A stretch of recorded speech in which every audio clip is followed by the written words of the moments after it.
Morning. Oh, we good here? Yeah, I think we are. Let me just see that audio and video are on, and that it's all good. We're waiting. A lot of people here. Monday.com's Okay. We need to skip that, right? And skip. All right. Yes, audio, video. Yes, it's the Nazarite bringing you Hebrew lore from days of yore. Hello, hello. It is Thursday morning. Of course, many of you, from what my analytics tell me, are in the States, about 50% of you. So I hope you're having a good night, wherever you are on the east, west, or mountain time zones.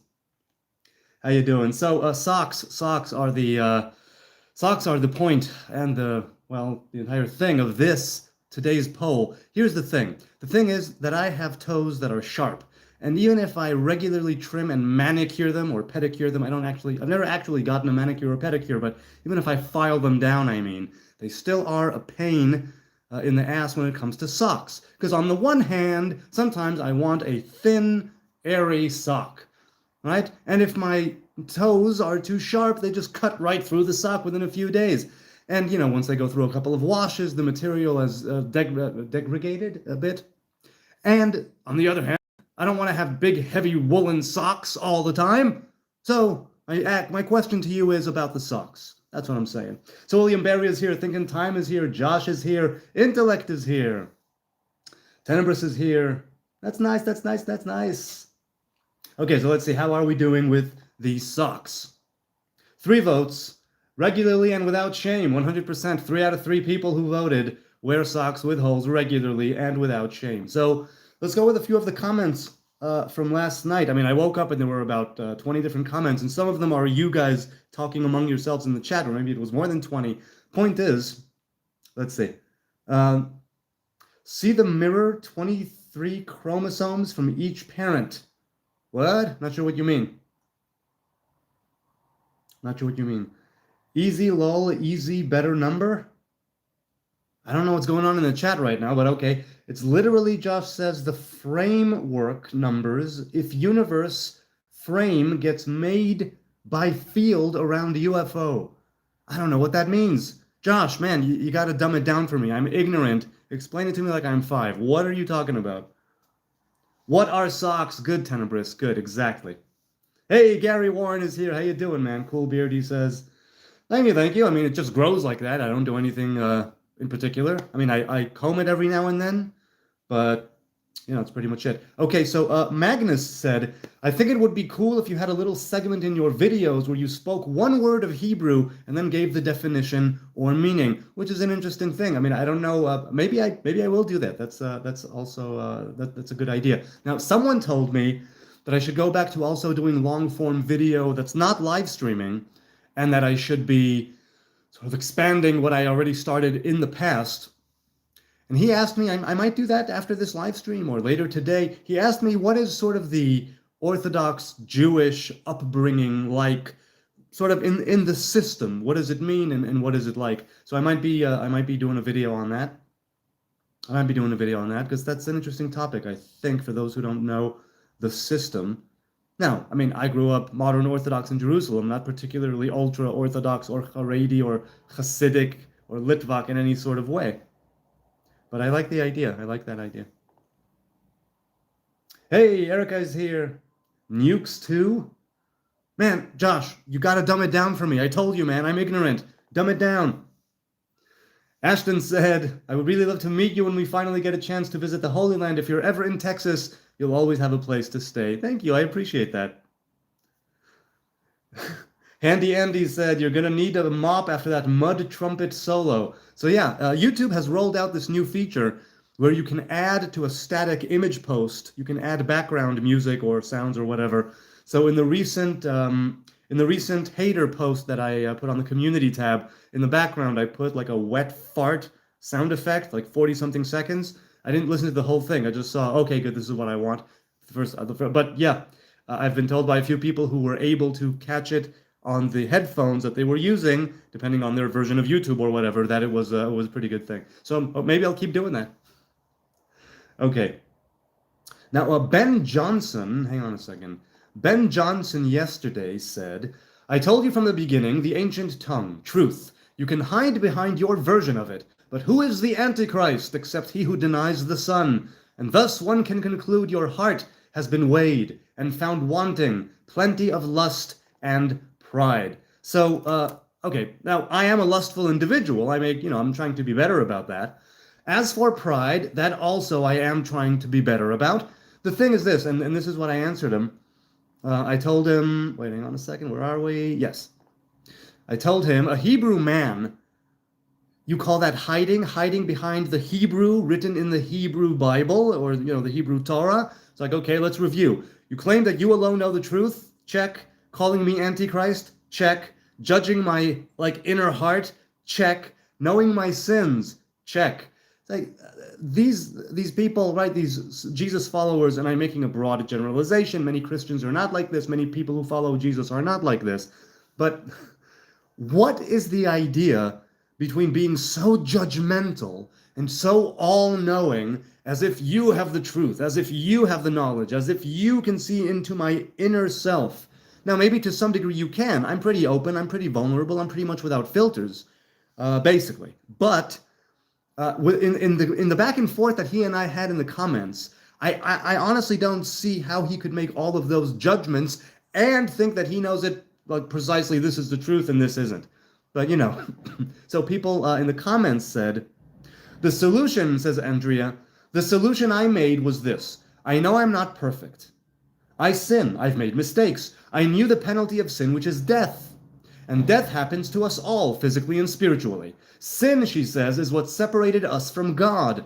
And us who are spiritually dead to sin cannot atone on their own. So this is where, by the way, the Hebrew faith and the Christian faith differ, because you could argue when there was a temple, it was the ritual worship of the temple that would atone on a daily basis. Now, without a temple, many Christians or followers of Jesus have this misconception that there is no atonement for sin. But we atone on a regular basis by being or doing, right, proper things and being proper people, trying to act in righteousness, keeping the commandments, and whether it's through prayer or fasting or meditation, or whether it's on your wedding day, or whether it's on the day of your death, or whether it's the holiday of atonements, Yom Kippur, or whether it's the new moon, or whether it's Mondays and Thursdays, which can have this quality of atonement, let's say, in them. There are many ways in which a human being can atone for sin. Now, right now, we have no temple, we have no monarchy, we have no Sanhedrin, so that puts us in a bit of I won't say a pickle, but it puts us in a unique place when it comes to atonement, and it's on us. That's basically what we're dealing with now. We have no king, we have no Sanhedrin, we have no temple, we have no priests offering sacrifices regularly, which means that it's now up to us. But also, it's the more Edenic way of looking at it, because in Eden, there were no priests and no kings and no sacrificial offerings, and there was not yet sin for the human being, right? Until we transgressed and until we partook of the fruit of the tree of life, that wasn't a thing. Okay, so she continues. We have to rely on God, who is our provider, like how God provided the offering when Abraham was going to sacrifice Isaac. Okay, now it goes on, and I won't continue. I'll go to the chat right now. But this, again, is where the Hebrews and the Christians seriously differ. Scott says, how do I support the homeless like you? Should I buy a tent? If you want to go camping or buy a tent for a homeless person, by all means buy a tent. I, thank God, always have a lovely home. I have always had a lovely home to come home to. I am very grateful. I am very thankful. I don't take it for granted that I have a home to come home to. Anonymous, hey, how you doing? How do you work on things when it comes to stop sinning like lust, for example? Well, the Psalm says, Sur mera ve'aseh tov, right? Stay away from evil and do good. So it's sort of like a circle that has no beginning or end. And you need to start something, whether it's staying away from evil or doing good, in order to get momentum going. And it's a very good question on atonement, right? About the past versus the future, right? And psychologically speaking, both of them have merit. Do you go back into your past and try to figure out where you went wrong and be more surgical and more lasered in on what it is that happened and when, and try and atone, let's say, retroactively for the past? Or Do you say, okay, the past is the past, what's done is done, I need to work on it? All you need to do is talk to yourself. You know what's wrong with you by and large. You also, if you really gave it thought and if you kept an open mind and an open heart, you know what is wrong with you, or at least certain things that are wrong about you, or wrong might be too strong a word. Things that you would want to polish up, things you would want to make better, things where you would want to be more clean and more pristine, more pure, if you will, if you want to use that terminology. And if you would just give yourself the chance to allow yourself to experience the discomfort of, oh my God, okay, this is who I am, this is what I'm doing, you will also usually get some inclination towards a first baby step that you can do to make it better. Rabbi Nachman very famously, right, one of his teachings is, if you believe you can make things wrong, believe you can make things right. So, I mean, how do I work on things to stop sinning? It depends on the sin and it depends on the sinner. But as for lust, for example, I mean, it's something where you need to be more aware of your eyes. You need to be more aware of what it is that you are taking into your psyche, into your mind, into your body. And that helps. And sometimes diet helps. And sometimes working out helps because it's working with the body. Sometimes somatic or talk therapy helps. It really is something that has a lot of different ins and outs and ways to deal with depending on your particular situation. With me, I simply know my triggers, at least until they morph and, I don't know, start being something else. I know my triggers by and large, and so I'm able to train myself, and sometimes I fail, but I'm able to, because I'm aware of my triggers and because I have certain affirmations that I speak to myself on a regular basis, and it's something where you are able, through consciousness, through awareness, through you being aware of who you are and what you're doing and not shying away from it and not ignoring it and dealing with the discomfort, right? That you are able to become more fully aware of how to not go astray. So I can't tell you how to do it for you. I know that for me it was being 100% honest, brutally honest with myself, and, continuously talking to the Most High God, trying practically to not put myself in situations and positions where I know that I might be triggered, being upfront with my woman, right, about certain things that trigger me, things of that nature. Hyperslav, love the name. So when Jesus says, I am the way, the truth, and the life, no one comes to the Father except through me. Was he just a psychopath speaking nonsense? I don't know, you'll have to ask a Christian. As far as I'm concerned, as a Hebrew man who is not a follower of Jesus, this is what I would think he meant if we grant that he was, a student, a sage, a righteous man, a potential prophet, a potential king, all of that. Not a god, but all those other things. Here's what I have to say about that line. I am the way, meaning do what I do. Follow in my footsteps. The truth, meaning the way that I am showing you how to live and how to get close to yourself and to your fellow man and to God, there's truth to it. It's not a false way, it's a real way. And the life, or the light, right? The life means, the Torah says, choose life. This is choosing life. What I'm doing right here, this is what it is. Don't follow me as a god. Follow in my ways. Follow in my footsteps. Follow in my teachings. Listen to my sermons. No one comes to the Father except through me.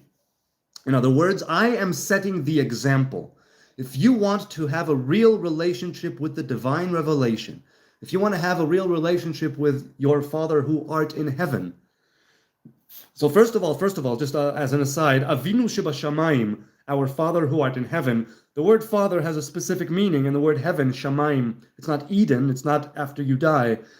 It has a specific meaning. Both of those, Avinu Shebashamayim, Father in heaven, they pertain to a specific divine revelation. And so I always value without the esoteric meanings of Father and heaven or Father and sky. No one comes to the Father except through me, meaning when you do what I do, and when you carry on the burden of existence, and still you don't go astray, and you follow the truth, and you want to follow the path of righteousness, of humility, and you forsake all of your wrongdoing, right? You pick up your cross, as it were. You pick up your suffering and you carry it and you bear it and you want to do good in spite of all the misery, in spite of all the suffering and the betrayal and the vicissitudes of fate, the slings and arrows of time. It's like, yes, take all of that on and still want to get close to the Creator. Take all of that on and still want to do good, even if you miss the mark. Now, people, Christians and followers of Yeshua say that he was blameless and sinless and without fault. I don't happen to believe that because, not because it says he faulted or sinned in any way, but because we are human beings and we are frail and faulty to begin with. A part of us is, shall we say, broken. Now, there is something beneficial to this. They say, Hasidic, who was it, the Rebbe of Kotsk? There is nothing more complete than a broken heart. Now, I am the way, I am the truth, the life, no one comes to the Father through me. I don't think it meant worship me as a god. I think it meant follow in my footsteps, listen to my words. So I don't think he was a psychopath. No, I don't. More super chats came in. Hello, hello. Hyperslob continues, if God is the ultimate truth of all life. So once again, I don't know God. All I know is how God reveals himself to me. There is a revelation called truth. There is a revelation called life. But I don't say God is. I say God is revealed in such ways. Jesus claimed to be the truth. And in the Old Testament, he continues and says, the word of God is the truth. Jesus claimed to be the truth. So I'm not quite following what you're saying. Let me read that. Let me read through that again. If God is the ultimate truth of all life, Jesus claimed to be the truth. And in the Old Testament, the word of God is the truth. Jesus claimed to be the truth. So, right, you're A, right, equals B equals C. So A equals C. Is that what you're saying? Now, God is the ultimate truth. There is no truth or falsity about God. There are revelations that we call false. There are revelations that we call truth, in the same way that there are revelations that we perceive as good and revelations we perceive as evil. Cup of coffee here. Baruch atah Adonai Eloheinu melech haolam, she'akol niyeh b'dvaro. Yeah. Someone left a comment saying, stop holding the cup already. Like, in one or two live streams ago. Okay, so let's just grant that. Let's say that the revelation of God, right, is ultimate truth in all life. Jesus claimed to be the truth, right, meaning that he had this affinity with the Most High. In the Old Testament, the word of God is the truth. Jesus claimed to be the truth. So you're conflating word, truth, Jesus, and God. So word and truth and Jesus might have some similarities. There are no similarities between those three things and the Most High God, because all I know are revelations of God. In the very same way that there are revelations of good and what we would perceive as evil in this life, in this world, in this place, you can claim that yes, there is a higher truth, and human beings can cleave and cling to that higher truth, but to claim to be truth, I don't know if somebody can do that. I don't deal in absolutes. I don't think that I am an absolute anything. I'm very partial. I'm very relative. Right? There's only one absolute, and that is the Most High God, and I don't know God. Only a Sith deals in absolutes, which is why I can't really address what you're saying from a Hebrew point of view, because Jesus claims to be the truth. I don't see, there is no equivalence, right? There is no equivalence of that in the Old Testament, in the Hebrew Torah. There is no such thing. There are, let's say, prophets who prophesied words of truth, and they were a vessel, and they took those words through certain specific divine revelations and brought them to bear on reality here. They received the word of God. You can claim that to be a truth, right? The word of God, a revelation of speech, a revelation of a word, a vision, a dream, whatever that may be in the spirit of prophecy. You can claim there's truth to that. By the time it reaches here down into the guts of the prophet, and by the time it exits his mouth, those who receive it might receive it as a lie or as truth. And we know very famously, during the time when Babylon, or was it Assyria? Oh, Aram. It wasn't either one of those, it was Aram. When Aram were about to attack Jerusalem, Jeremiah, if I'm not mistaken, it was Jeremiah, and the false prophet Tzidkiah ben Knaanah, and the king of Israel were there. Tzidkiah, the false prophet, had made horns, and he's told the king, you see these horns? This is a symbol of how you will vanquish Aram. And I think it was Jeremiah, it may have been Isaiah, I think it was Jeremiah, who said, no, you're speaking falsely. That's not true. I saw a spirit that came and said, God asked the spirit, who will go and tell false things to the people? And a spirit of falsehood said, I will. It's like there was a difference of opinion about what will be with Aram. Both of those prophets thought they were speaking the truth. One of them was not. So the way that people perceive things, then it breaks down to truth and falsehood. I don't understand how one can claim to be the truth absolutely, because I'm not a Christian or a follower of Jesus. Different strokes, is it strokes? Is here. Can you repeat the part about the specific meaning of father? My internet lagged or something. Well, father as a divine revelation is one of the three higher sphirot. It corresponds to the right hemisphere of the brain. It is hidden. So we have a higher masculine presence and a lower masculine presence, a higher feminine presence and a lower feminine presence. Mother and father, Chokhmah and Binah as they are known, Abba and Ima, are revelations that are constantly consummating, constantly in union, bringing new life into the seven lower sphirot below them. Father is the higher masculine revelation. And so when we say Avinu Shebashamayim, our Father who is in heaven, or our Father who is in the sky, it doesn't mean there's an imaginary old man in the sky looking down at you. No, it means that there's a divine revelation called Father inside of the lower revelation, and it is revealed in those lower revelations because the top three, as we say, are hidden. They represent the right hemisphere, the left hemisphere, and the aura or the crown or the hair of the Nazarite for that matter. But something which is hidden. And you understand the three higher revelations through the seven lower revelations. Through knowing the masculine and feminine divine presence here in this world, you can understand something about the mother and father, let's say, in the higher worlds. Something like that. So when he said, no one comes to the Father except through me, it means do what I do here in this world, and you will be able to make a higher connection with the higher revelations, the hidden emanations, and in doing so, reveal them in yourself. It's not coming to a physical Father who is in the sky. It's manifesting the image of God in which you are created in fullness, because you, is made in the image of God, a human being, have all of the 10 sphirot, all of the tree of life manifesting in your body. And you need to externalize it with your speech and with your dealings and doings, the way you behave and what you wear. All of that should be representing, right? And the way that you are in the world and the specific mission, the specific task and job that you have to do in the world. No, Hebrew, not Hebrew. So coming to the Father doesn't necessarily mean going somewhere and seeing this old dude in the sky with a long white beard. There is a revelation like that in Daniel, right? Talag Chivel. But I think what Yeshua meant, and I don't know, I'm not a Christian, I'm not a follower of Jesus, but I think that what he meant when he said that to the Hebrews is do righteousness in this world, walk with humility, manifest the image of God in which you are created in fullness, and in doing so you will be revealing the higher emanations as well. You will be your higher self.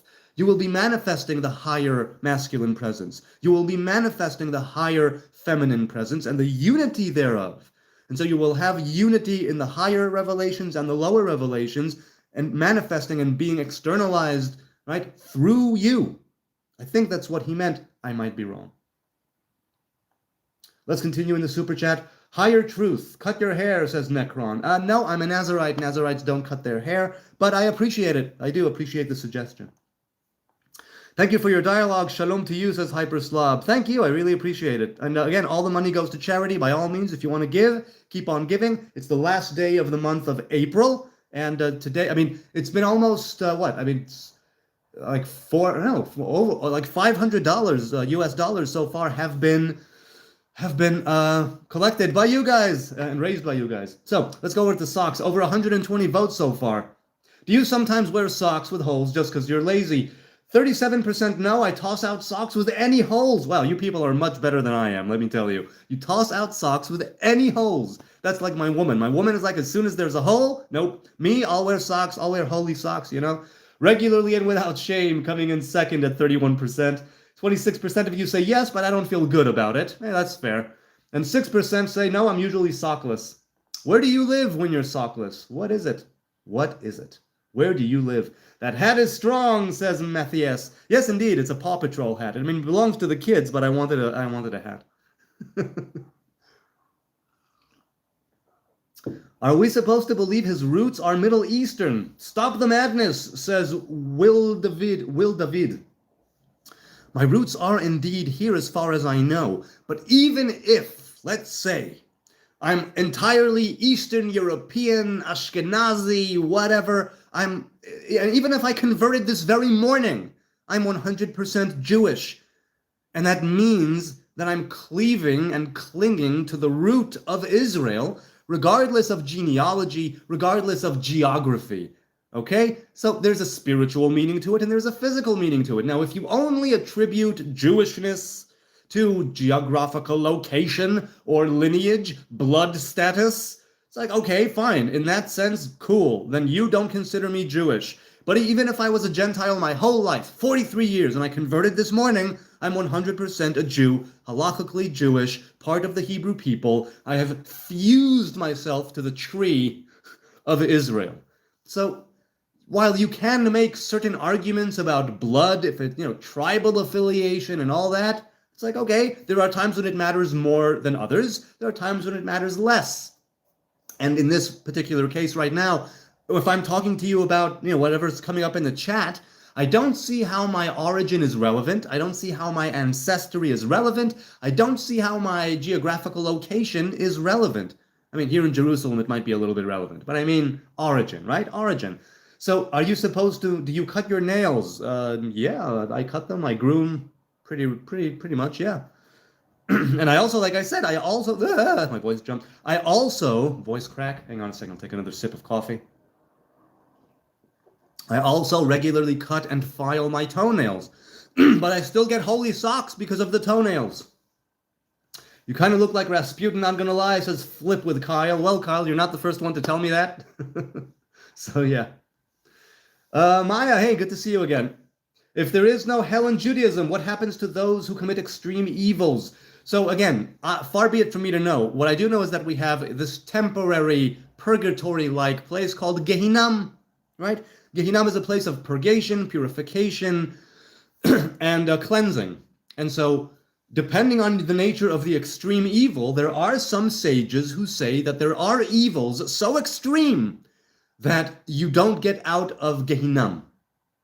I don't think that. They did. I just have a different way of looking at it. Second of all, consider the murderer here in this world. You can say there's atonement for sin. There's atonement, with a temple, without a temple. Or if you're a Christian, through Jesus, right? The Torah says atonement for murder is only by spilling the blood of the murderer. Now, let's say that you can say, what? But there's atonement, there's repentance, there's tshuva, returning. Is there no repentance? Is there no returning from even that greater evil of taking an intentional life or intentionally taking a life? The Torah says, you know what? There are some evils that are so evil that no amount of sacrificial offering, let's put it this way. Traditionally speaking, with a temple, with a Sanhedrin, with a king, okay? Right now it's a bit different, but for every transgression there is repentance. But sometimes the repentance means losing your life and forfeiting it because of the nature of the evil that you carried out. And so you could say, no, but God is all merciful and all forgiving, and there are revelations of grace, so much grace that even a murderer could be atoned for without spilling his or her blood. I'm saying, yes, maybe consider the root. The root of it means that there are some evils that are so great and so significant that you and your physical body must be killed, must be put to death. That is inherently part of the atonement for murder according to the written Torah. And again, you may come and ask, but God is all merciful and loving, and there's grace, and there's returning, and there's redemption. What about that? And the Torah would say, yes, that is indeed part of that redemption, part of that tshuva, part of that returning is by putting the physical mortal coil to death because of the transgression. Those who commit extreme evils, if you're talking about there's no hell, but there is a kind of Gehinnom, a kind of purgatory-ish place, I'm saying it could very well be that in the very same way that murder will get you killed by the Sanhedrin, right? Executed by the Sanhedrin, which is something that was not done often at all, and it wasn't a very common occurrence. But it did happen. The Sanhedrin did execute people. As you know, I mean, the executions were few and far between from what I've gathered, but they still did it. It could very well be that there are also anomalies in the spiritual sense where, yes, it could be that extreme evils are done to such a degree, intentionally, like murder, right? In that sense, where the body needs to be put to death because there is no atonement, no physical atonement, other than killing the physical body that committed the crime. In the very same way, you could make the claim spiritually that there is no atonement with temporary purgatory Gehinam, and there is something else. But I don't know what that is. And you have different texts, and you have different Kabbalists, and you have people in the Talmud, for instance, who are saying that the ultimate punishment is not purgatory, temporary or eternal, because that's not the deal. The real punishment is that they have no share in the world to come, or the coming world. This is not the world that happens after you die. This is not life after death. This is the life of humanity phase 2 that is supposed to come into creation when we partake of the fruit of the tree of life and walk into that Edenic Sabbath that never took place because we were kicked out before sundown. Once we partake of the fruit of the tree of life and death is literally lifted out of creation, just like it came in, it will be lifted out. And the tear, as the prophet said, that God will take away the tears from all the faces. Once death is taken away and true life is able to reveal itself by partaking of the fruit of the tree of life back in Eden, right, as a unified human race. That's the way I see it happening anyway. Then we will usher in what is called the coming world, or the world to come, the world that is coming towards us, the world that we are going towards.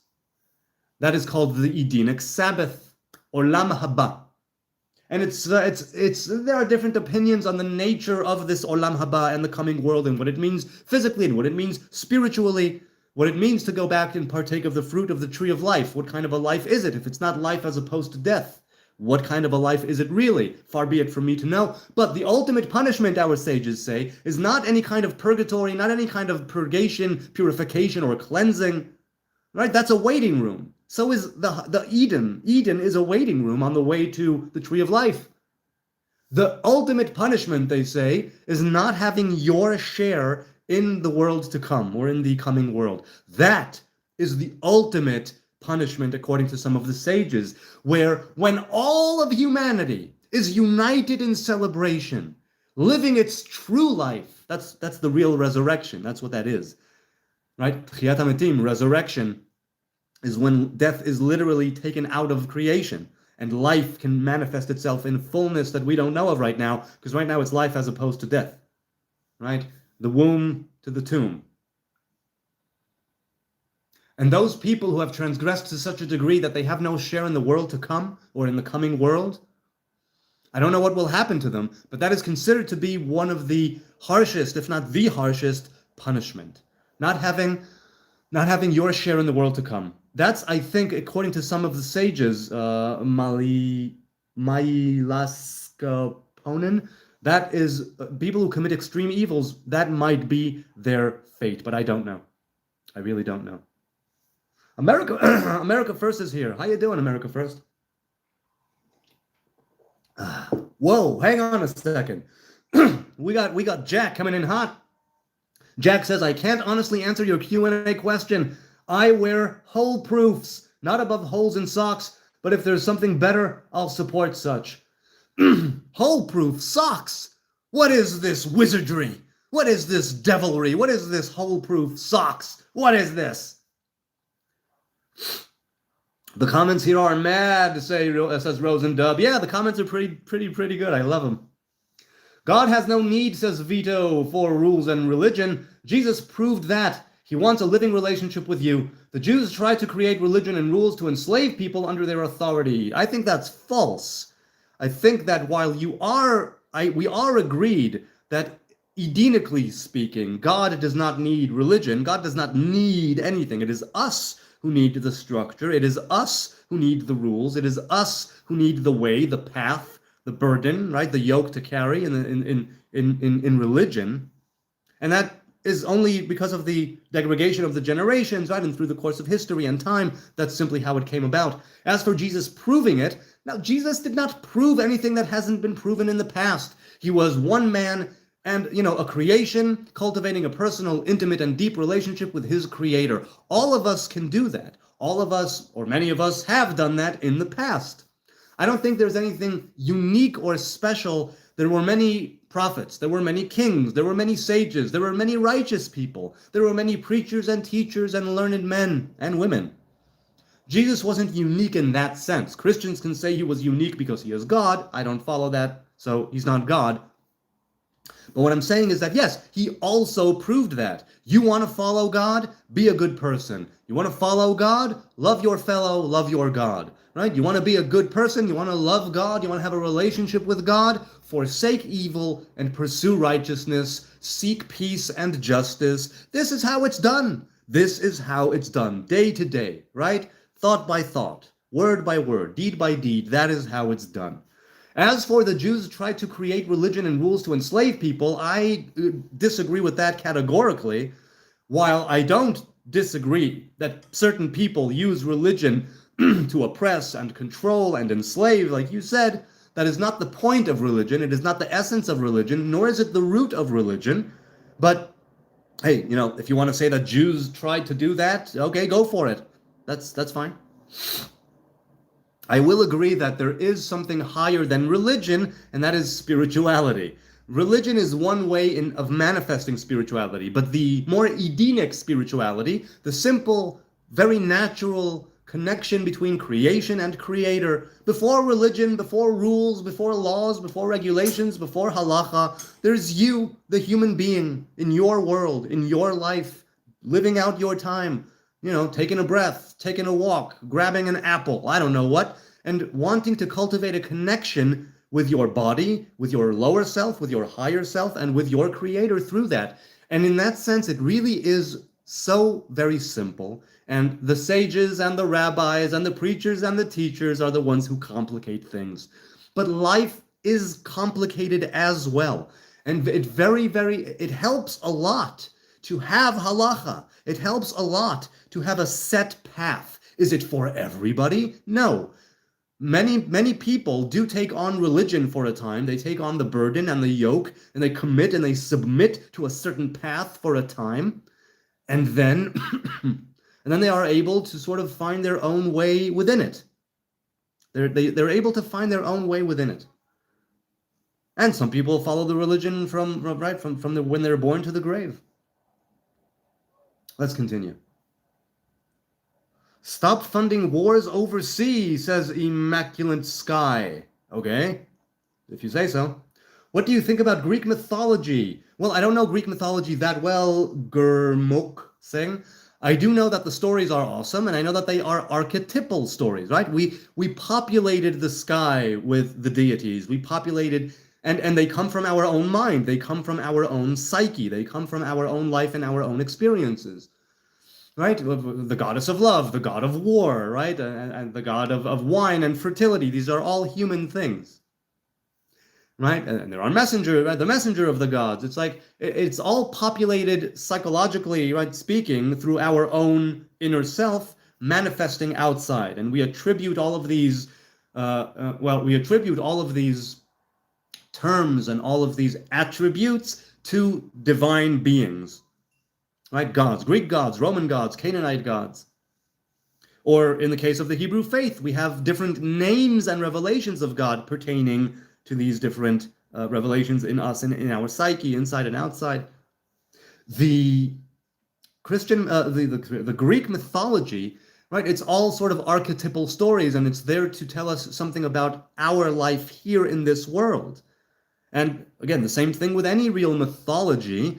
You can claim that it's real, and you can claim that it's a religion and it has a spiritual origin. It's like, okay, but right now there are stories, right? It's stories, the same as the Torah and the same as any other old ancient religious story. It's supposed to teach you something about yourself and the way that you live life here. Are they all the same? Probably not, because some of them have a faith or religion attached to them, and some of them don't. Or they did and now they don't.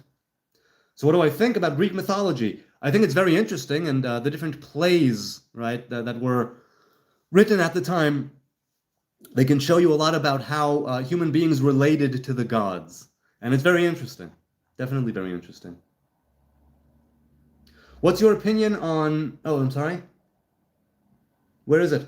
What's your opinion on Israel, and do you believe Muhammad as a prophet? So I don't know enough about Muhammad, so I don't know if he's a prophet or not. He's not a prophet for the Hebrews. He might be a prophet for everyone else, but he's not considered a prophet for the Hebrew people. Israel needs to exist. Israel is a wonderful place. Israel is a lovely place. Israel is not blameless. Israel is not without fault, but Israel is indeed, right? We need to de-radicalize Israel, and we need to de-radicalize our enemies around us, and that is how we will have peace. Okarja says, Jews believe that Jesus is burning in hell. Why is this acceptable? Wrong. Some Jews believe Jesus is burning in hell. Jews have no hell, but okay. I don't. I think that he's just a dead man. No more, no less. I think he was a righteous man who lived a righteous life and died like that. I don't believe that he's burning in a pit of excrement. I don't believe that he is I don't believe anything of the sort. I prefer to worship, says Nick, no one, but Saul is pretty good since you can see it and they affect you every day. So yeah, Saul meaning, right, the sun god, right? Who was it? George Carlin? George Carlin, right, worshiping the sun? He's got that bit. Look it up if you want. Tenebris, says John, again, you haven't learned to read the Bible when you take a present event and fail to discern a parallel as prophecy. Well, okay, they're having a back and forth in the chat, which is nice. That's very good. So no, not all Jews believe that Jesus is burning in hell. That much is not true. Demi Lee says, opinion on Israel's invasion of Lebanon. Apparently they control more of Lebanon than Russia does of Ukraine. Well, I don't know about that. But I think then, look, Israel withdrew from Lebanon in the year 2000 or 2001, right, from southern Lebanon. We were there for like almost 20 years. A lot of people were killed, and then we withdrew. And if Lebanon or the international community were able to get their act together and fight against Hezbollah and get them out of there, Israel would not have to go back in. But Lebanon is not doing, I don't know if it has the power, I don't know if it has the capacity to do it, but they are not doing enough for whatever reason. They are not doing enough to eliminate the Shiite threat of Hezbollah. They have them in their own parliament, if I'm not mistaken, right? And they have a lot of influence in Lebanon. And so Hezbollah is a real and present threat. It is a real and present danger, which is why the IDF needs to go in there and take out the terrorists. And once the terrorists are taken out, I don't think we have any interest in Lebanon. I don't think we want to take over Lebanon. I don't think we want to occupy Lebanon. We want to secure our borders. Any other sovereign nation would do the same thing. If you're being attacked from up, down, left, right, top, it's like, how much of it can you take? How much of it how many missiles, how many rockets, how many mortars, how many stabbings, how many buses exploding do you need before you do something? No other country would act differently. None. If they had the capacity to go and secure their borders, it would behoove them to secure their borders. And so Israel has no interest in Lebanon. Israel would love it if Hezbollah were out of Lebanon and the Lebanese were, to govern their own affairs. But if Israel's army does indeed now control more of Lebanon than Russia does of Ukraine, it is because Lebanon, for whatever reason, I'm not judging, I'm just saying that's the case, is not doing enough to take out the terrorist threat inside of their own house, What are your thoughts on Japanese militarism in the early 20th century? Well, I mean, the wars, right? Japan and China and Unit, what is it, 367? Ugh. Look, I think that there are many, many atrocities that have been committed, especially in the 20th century. Humanity, I mean, it was, maybe it wasn't, something very special as far as atrocities and wars are concerned. 2 world wars within 50 years, or less, within 40 years. Hang on, I got something in my mouth. Okay. What are my thoughts on Japanese militarism? I don't have an opinion about the militarism. I do have an opinion on how they de-radicalized them after World War II, which is unbelievable. The way that the Allies de-radicalized Germany and Japan, it is a wonder. It is truly a wonder that they were able to pull that off. And it's to the credit of the Japanese people, and it is to the credit of the German people that they did not pursue those wicked and evil ways. And when they surrendered unequivocally, unconditionally, they were like, okay, we understand, we have to do something new. We can't keep hanging on to the path of Nazism. We cannot hang on to the path of Japanese imperialism. So my thoughts on the early 20th century Japan militarism is that it has been, some of the bloodiest and most brutal wars ever to be fought in the modern age, as far as I know. And I'm not a historical maven of any kind. I'm not a researcher or an academic on the topic of war, nor would I want to be. But from what I've read and from what I've listened to, they did very, very truly awful things around the Pacific Rim. The battles and the wars and the rapes and the just horrible, horrible, horrible things to each other. What human beings do to each other is unbelievably they can be unbelievably cruel, intentionally cruel at that. And so my thoughts on Japanese militarism, I have no thoughts particularly about the Japanese militarism, but I do give them credit later on in the middle of the 20th century for becoming de-radicalized. And it came at the cost of the empire, right? But I think it was for the better. Okara says, you seem like an intelligent human. Why can't you be truthful? I don't know what you're talking about, man. I'm being as truthful as I can. And if I'm... David Moss says, who's the worst terrorist in Israel? Stop lying. Really, Israel is the worst terrorist. That simply shows how little you know, and I don't mean to be rude or judgmental or condescending, but if you're saying that Israel are the worst terrorists, you have zero idea what terrorism is, nor do you have an idea about what terrorism is going on even right now in the world, and I'm inclined to think that you have not lived in the Middle East, and furthermore, I'm inclined to think you have not lived in Israel, because you wouldn't speak like that if you actually knew what you were talking about. Now, again, this is not to say that there are no Israeli terrorists.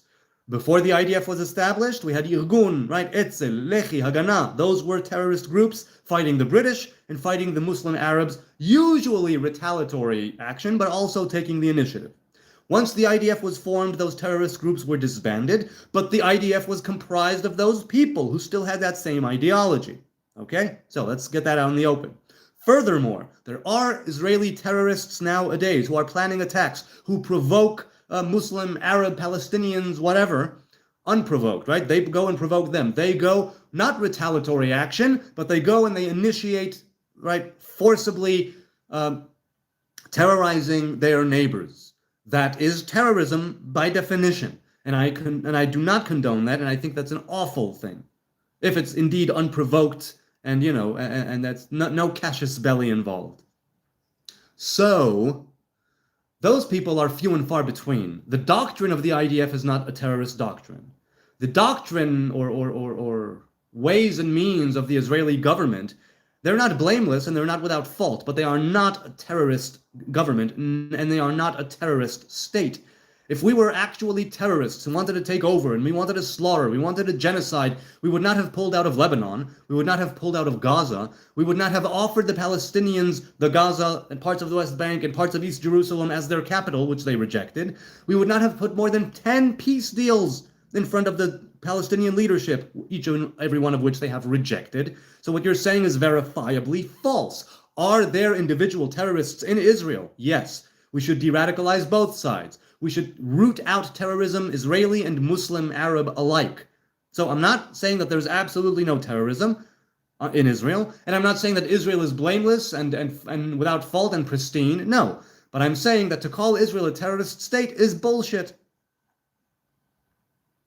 You were forced to pull out, Maximus. Hey, good to see you again. No, we were not forced to pull out. We were definitely not forced to pull out.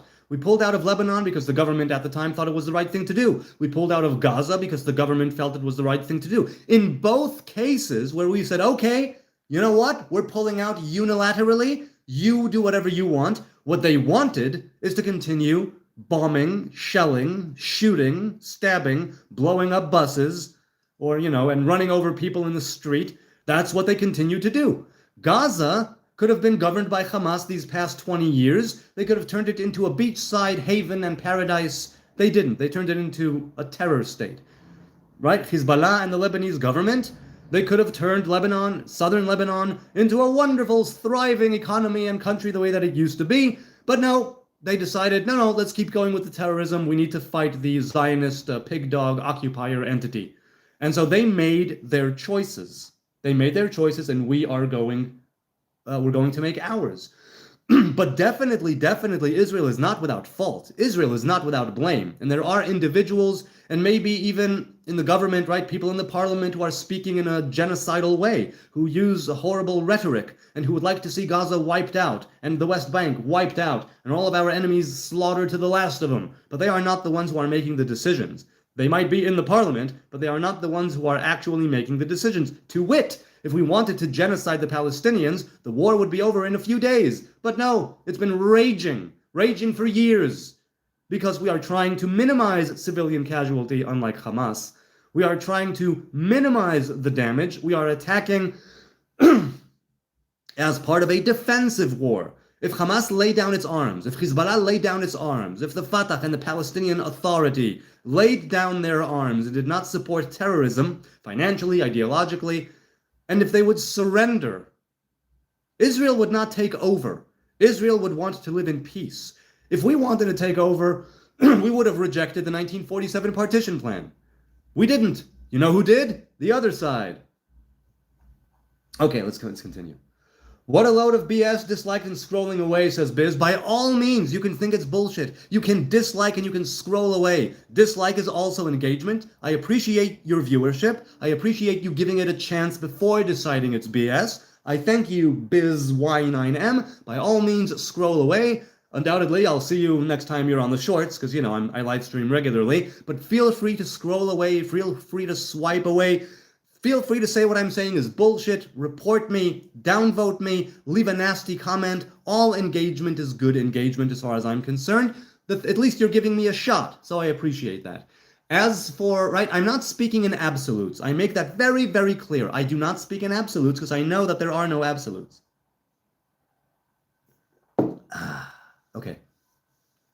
Sing for your chat, says a random user. Okay, check me out. La la la la la la la la la la la. Oh ho ho ho ho. La la la la la la la la la la la. Ho ho ho. Ha ha ha ha. Ha la la la la la la la la la la la la la. Okay. La. Let's continue. Do you have a brother? I have 3 brothers. They are all awesome, and I love them. Let's go with the poll. 270 votes in. Do you sometimes wear socks with holes just because you're lazy? 35% no, I toss out any socks with holes. My God, people, you are so well-disciplined. 27% say yes, but I don't feel good about it. 26% say yes regularly and without shame. A quarter of the people over there without shame. I love it. And no, I'm usually sockless. 12% of you. Erica says, are they single? No, they are all married, happily married. So, hey, you have 3 brothers too? All right, right on, Rachel, right on. Right on. Which God bless Babylon, says Paridash. Parida? No, Parida. I'm not understanding you. I actually don't understand what you're saying there. Which God bless Babylon? The Babylonian gods, perhaps. I don't know. I really, really don't. Josh says it's literally possible from a phone screen. This is hilarious. Ian says, Israel controlled the water, electricity, and port. You have lost all moral high ground. You've turned into that which you tried to destroy your people. Yes, you know why we control that? Because, first of all, they have none. And the international community said, oh, no, don't leave them high and dry. Second of all, port is because Hamas has a navy. And it would use it, and it has used the water to carry out terrorist attacks. We must secure our borders. Also, if Hamas actually invested the billions of euros and dollars and dinars and reals that were given to them, if they would invest it in some fucking infrastructure instead of terror tunnels, if they would invest it in the population, in elevating the quality of life in Gaza instead of buying more munitions and rockets and bombs and financially supporting the families of their shaheeds, then we would not have to do that. But no, they said, let's take billions of dollars, put it in our bank accounts, line our pockets with it, grow fat and rich, use it for terrorism, build the tunnels, buy more weapons, fly to Iran to get, from their buddies, to get more guidance from their terrorist buddies in Iran. And should we invest in the population? Pfft, fuck that. Should we maybe use it for, water desalination? Or maybe starting our own electrical grid that's not supported by Israel? Or maybe laying down our arms and making Gaza into a seaside paradise? Nah, screw all that. Let's just keep fighting the Zionist entity that pulled out of Gaza. So what you're saying, or what I'm saying, if you're claiming that we lost all moral high ground, Ian, by all means, feel free to say that. Yes, we have no moral high ground, Anakin. But when you say you've turned into that which tried to destroy your people, that I call bullshit on. I really call some serious, heavy, corn-filled, cow pie bullshit. Yes, no other nation would do otherwise. If you had terrorists coming in through the ground, you would erect borders and have checkpoints. If you would have terrorists coming in through the sea to attack your civilian population, you would also want to control their port and their water and the comings and goings. So don't give me that. That is BS. If you want to talk about morality, you're going to talk about morality and having a high ground? Fine. Hamas doesn't have a moral high ground. Israel doesn't have a moral high ground. Let's say none of them has any morality whatsoever. Israel at least tries to adhere to local laws and international laws. Hamas is a terrorist organization that doesn't do any of that ever, mistreats their people regularly, rules them with an iron fist, right? Sharia. And you're going to come at me and say that Israel lost moral high ground? Where do people get this from? It boggles my mind. It really, really does. Okay. Let's continue. Greetings from Pardes Chana. Hey, Pardes Chana. Hey, man, how you doing? Shalom alecha, boker tov, boker tov. Good morning. Hello, I'm an Israeli streamer, and this is my stream, says Bingle Gang. Awesome. Go for it. Pardes Chana karkur tzelalei banana. User says, Jewish IDF killed Jesus statue 3,000 years after killing Jesus. Yeah, I don't know why that person did that. Why did that soldier do that? I have no idea. No name, no matter, Peter says, hello, morning, Hebrew, shalom, bro. Shalom to you, shalom, shalom. It's been almost an hour, a quick aside, for a thank you, those watching now, those watching later. I deeply appreciate it. I do. I don't take it for granted that you're here with me. You could be doing anything else right now, but you're here with me. We're having a chat. We're having a discussion. It's a lovely morning here in Jerusalem. It's nice and sunny right now, and I love it, and I am here for it. Your time, your kind attention, your encouragement, the subs, the likes, the views, the hate, the spam, the trolls, the vitriol. It's all definitely, greatly, truly cherished and appreciated, and I don't take it for granted. It's an amazing thing. It's live. It's raw. The energy, I love it. I love it. I don't know if you can feel it through your screens, but I am always so jazzed up, so to speak, when I get to do this. And it's not a small thing that I get to do this right now. I'm going to work from home today, and I'm going to have breakfast pretty soon, I think. But right now it's been an hour, and I'm going to keep going. What are they putting in the water over there, says user. I'm guessing some fluoride, and I actually don't know what else. I really, really don't. Free Palestine says free, and the Palestinian flag. I agree. Free Palestine from Hamas. Free Palestine from their destructive, oppressive, religious extremist regime. Free Palestine from Islamic Arab terrorism. Free it from the warmongering, bloodthirsty death cults that seek to oppress them, steal their money, kill them. Yes, may we all be free. May we all be de-radicalized. May death and bloodshed and war be taken out of creation, even right now as I am speaking these words. May we know peace and prosperity, abundance, richness, and life in this region and all over the world. I bet money that his socks have holes in them, says Jonesine. So these socks that I'm wearing right now do not. Sometimes I do wear socks with holes because I'm lazy, hence the question in the poll. Tim Collins says, when will you recognize Yeshua is the Mashiach? Well, I recognize that he was a potential Messiah, but he's dead. I'll recognize him as a dead king. I recognize him as a dead Messiah, perhaps, but once he is dead, he is no longer king. Once he is dead, he is no longer the anointed one that we follow as an anointed one. We do not follow the dead. The Torah says, choose life. Y'all make that man cry and give up his country, the president of Argentina. Yeah, the president of Argentina was here recently, and yeah. CCCC says, why criticize his hair? Jesus probably had dreadlocks, all we known. Hey, you know what? Okay, maybe. I know people have this like European blonde hair, blue-eyed version of Jesus in their heads. It's like, okay, cool. Dirty dog, says Free Palestine. Yes, I am a dog. I'm, see, Paw Patrol. I'll be there on the double. I am indeed part of the Paw Patrol. I love the Gandalf, ignore the bald haters. Well, I don't ignore them, I engage with them. I know people say don't engage with the trolls. People say don't engage with the haters. But I love it. I really love engaging with the haters. I love to think of the idea of them going nuts, on the other side of the screen. This guy, it makes me laugh. I find it so amusing that people will see some dumbass in the Middle East with a hat and long hair, on their screen, and it just triggers the fuck out of them. It really, really makes me laugh. Okay, end Islamic terror. I agree, Boom Horrified. End all terrorism. Why stop at Islamic terrorism? End all terrorism. Not even God loves Jews, says Gans. Okay, I think that God has a revelation of love for all earthlings and all creation.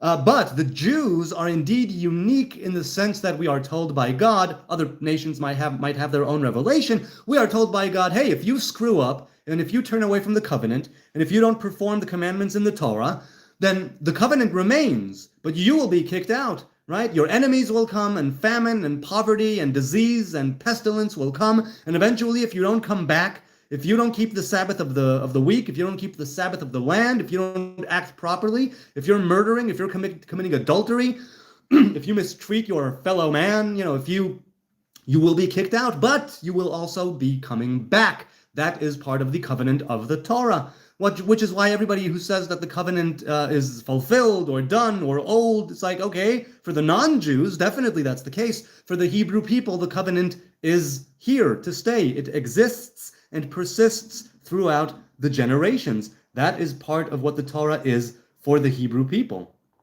Super chat came in. Hi, my friend, says Fabian. Don't worry about the haters. Oh, man, there's no worry. I love the haters. I love just gimme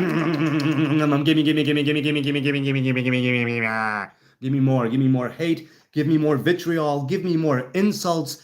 It only serves to have the algorithm, send more people here. And it's not that I'm all up in the views on the likes and the subs and whatnot, but what I think is that I want people to reach the stream organically. And I'm thinking that the more people that arrive at this stream, the more there is a chance of 1 in 1,000 people to say, oh, look at that.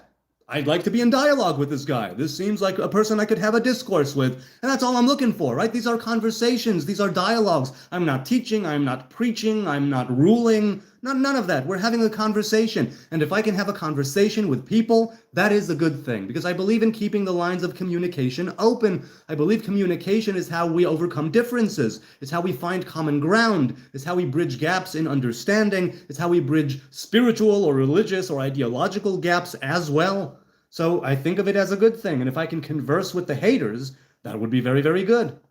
Can you translate this for us? Et asher dakaru. Et asher dakaru. Et asher dakaru. That which they stabbed. That's what that means. That which they stabbed. Why? I mean, I understand that it's Isaiah 53, if I'm not mistaken, and people say it's about Jesus, but no, according to the Hebrew tradition, it's about the people of Israel at large and not one specific individual. Furthermore, many followers of Jesus, Messianic Jews and Christians, say that Isaiah 53 is like this forbidden chapter in the Hebrew Bible. But I'm thinking, no, the rabbis and the sages who compiled the Bible left many prophets out of it, many prophecies out of it, many books and scrolls out of the Bible. If there was a chapter that is so blatantly speaking of Jesus, they would not have left it in for all time. They would not have left it in and canonized it in the Bible of the Hebrews. It would undermine the very nature of the Hebrew Bible and the Hebrew Torah as a covenant that the Jews are to follow, that the Hebrews are to follow. So those who say that it's the forbidden chapter of the Bible say, no, I call bullshit on that, because if that were true, they would not have left it in the Bible. They would not have canonized it. Oh, I'm sorry, it's Zechariah 12. Okay, Zechariah 12. Well, either way, Isaiah 53 is, Isaiah 53 is the suffering servant. Right. Right. They looked at that whom the translation says pierced, and I translated it as stabbed. And Christians say that it's referring to the cross, right, to Jesus on the cross. That's right. Is Chabad Lubavitch considered messianic? Well, it's considered messianic if you still believe that the Lubavitcher Rebbe, Rabbi Menachem Mendel Schneerson, is still alive. If you believe that he is alive, or if you believe that he is God, and a certain amount of Chabad people do, a very fringe, I think, and small amount of Chabadnikim do indeed think that the Rebbe is still alive at 770 Eastern Parkway, Brooklyn, New York. They think that he is still there, alive and well, and some people even call him the Holy One, blessed be he, Harabi HaKadosh Baruch Hu. They attribute a name that's reserved for God, and they call the Rebbe that. So those who say that the Rebbe is still alive and still there, yes, probably would call them messianic. Those who think that he is a God in flesh, definitely, I would say that they are messianic. Chabad, as a group, as a Hasidic sect, a Hasidic court, they are not messianic like Messianic Jews or Christians are. They are messianic in the sense that they have the consciousness of Messiah, the consciousness of redemption permeate their everyday life, and they are acting in such ways that they deem worthy to usher in the Messianic age and the revelation of the King. That's what the bulk of Chabad is. Fabian says, what do you think of the future of Al-Aqsa Mosque and the Temple Mount look like given current tensions? Well, the tensions have always been there. What do I think? I think we can transcend the mosque and we can transcend the temple. We don't need either one of them. Eden, right? Eden had no mosque. Eden had no temple. Eden had no synagogue. Eden had no ritual worship.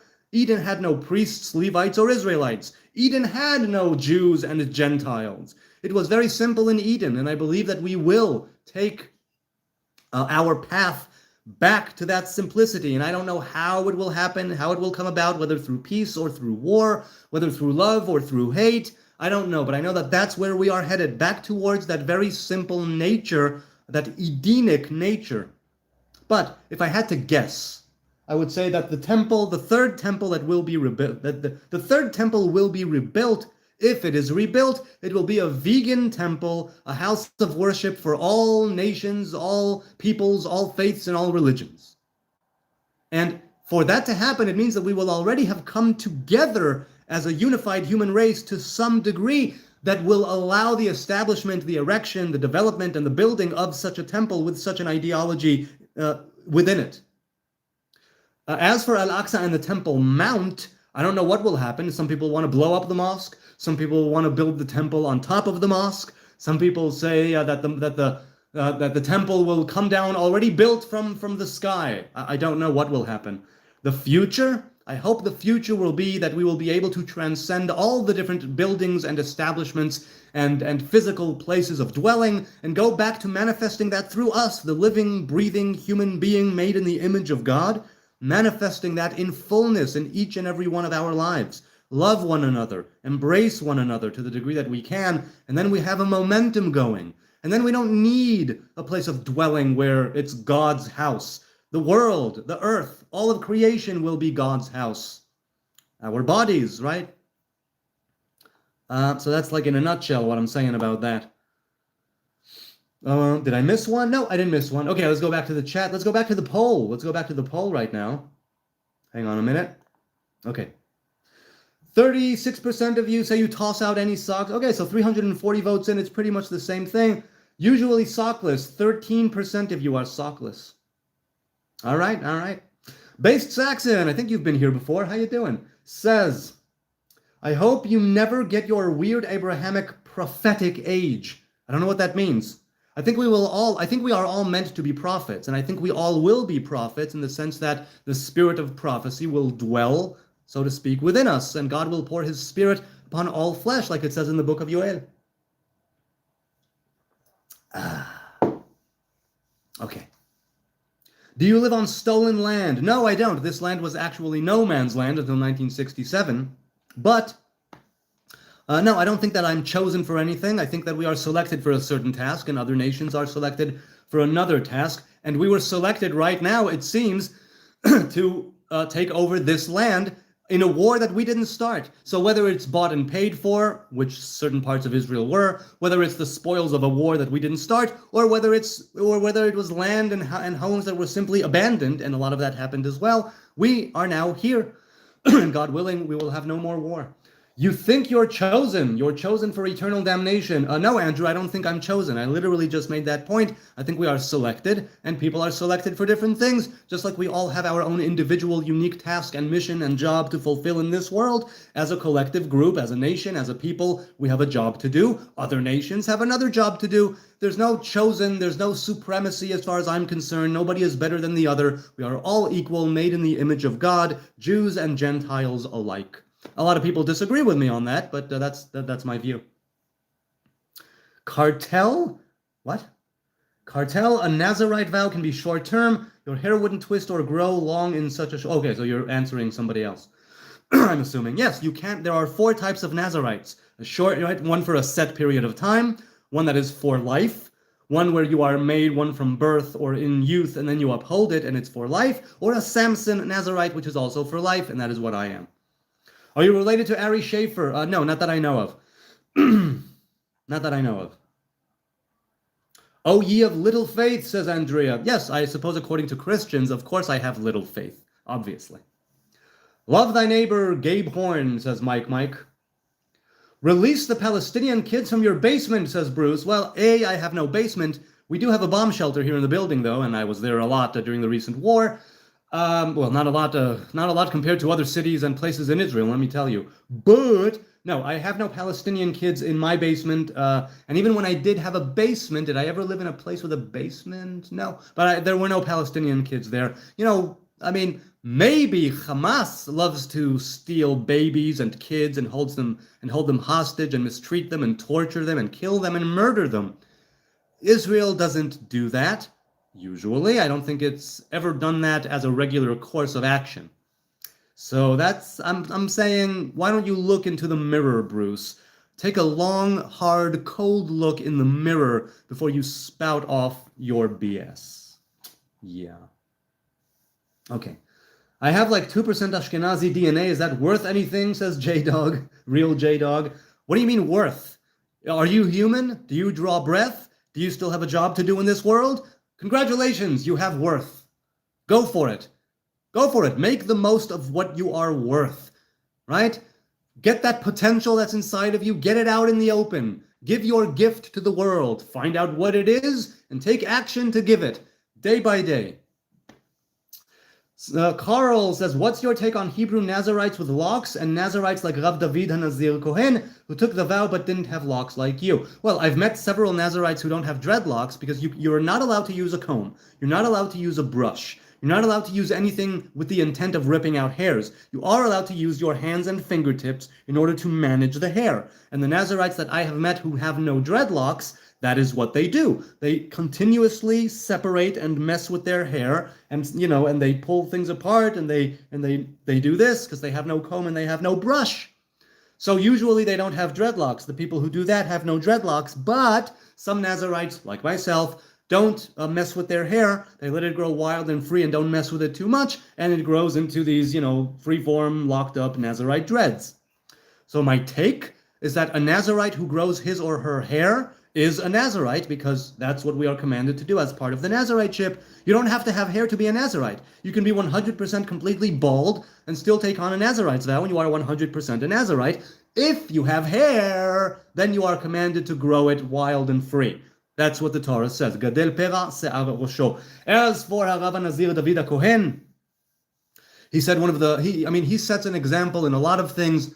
He was the one who said, right, the Nazariteship is a stepping stone to prophecy, he said.